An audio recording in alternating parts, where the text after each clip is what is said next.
click on how to redeem. So these are 7 different ways that people can redeem your reward. They can do it by referring a friend, following you on Twitter, tweeting a message, and then so forth. If you would like to use one of these for your reward, go ahead and click on it. So follow you on Twitter, for example, and when I click on that, you will need to enter your Twitter name here and how many points that is worth between 1 and 5, and click on save this option. Once you do that, you can see that was added to my list here, and then I can add as many as I would like. If you want to use just one, leave it just like it is, click on save, and then we're going to head over here to the reward tab. Now here is where we actually set up the reward that our visitors and our new leads are going to receive. Underneath that, you need to select your reward type. So we have a coupon code, a download, a link, or a redirect. Now we can select a pre-made layout here, or we can use the custom builder to build out our very own reward layout using the drag and drop builder, as you can see here. And that's just how simple it is to set up your rewards. We have 3 options for them to log in with. Next up, we have the ability to restrict countries or allow certain countries. Next, you can choose which language you would like to show this competition in. And last but not least, if your competition has a minimum age requirement, you can choose that here. Once we have all of that set up, the next option is how to enter. So this is how people can actually enter your competition. We currently have 7 different ways that they can enter. So go ahead and configure as many of those as you would like. And then last but not least, we have our prize. The first option here is to give your prize a name, and then how many winners are there going to be. So I will leave mine on 1.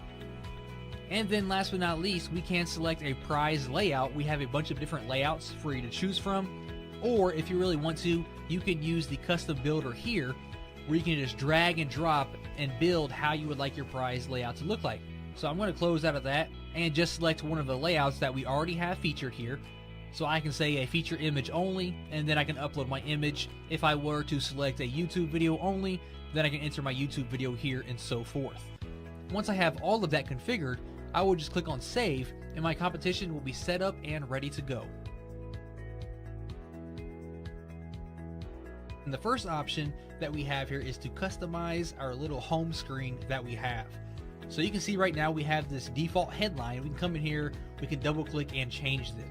Scrolling down a little bit further, we have a survey name that we need to give this. Next up, we have some more options that we can adjust to change the way that our survey looks. Once you have that configured, we can head over here to the questions.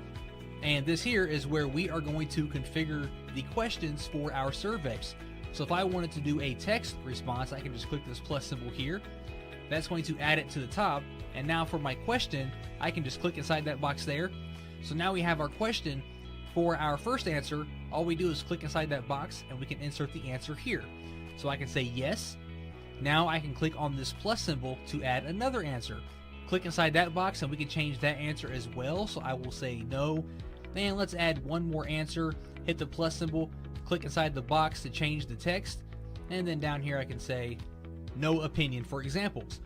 Once we have our questions set up, I'm going to head over here to the thank you page, and this is what they will see once they take your survey.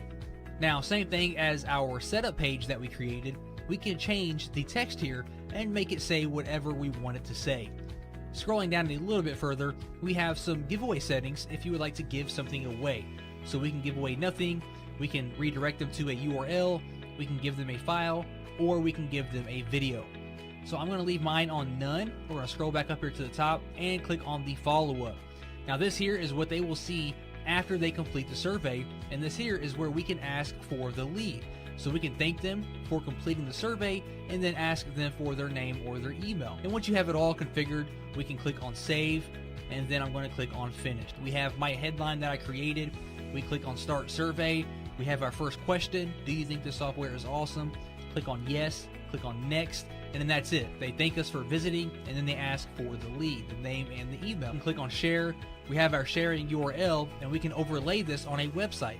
So here I just entered some default information. We have a website we would like to overlay this on. So I entered google.com for an example. We have a message bar. We have a text on a message bar, and I said win $100 by taking the survey. And then we have our call to action, which is going to be the button they click to take our survey. And I click my URL here. It's going to show us google.com with my banner ad along the top here, where it has my message and it has my call to action, take the survey now. And when I click on that, it's going to pop up with our survey that you see there. And then they can go through here and they can take my survey right there inside of the website that they are visiting.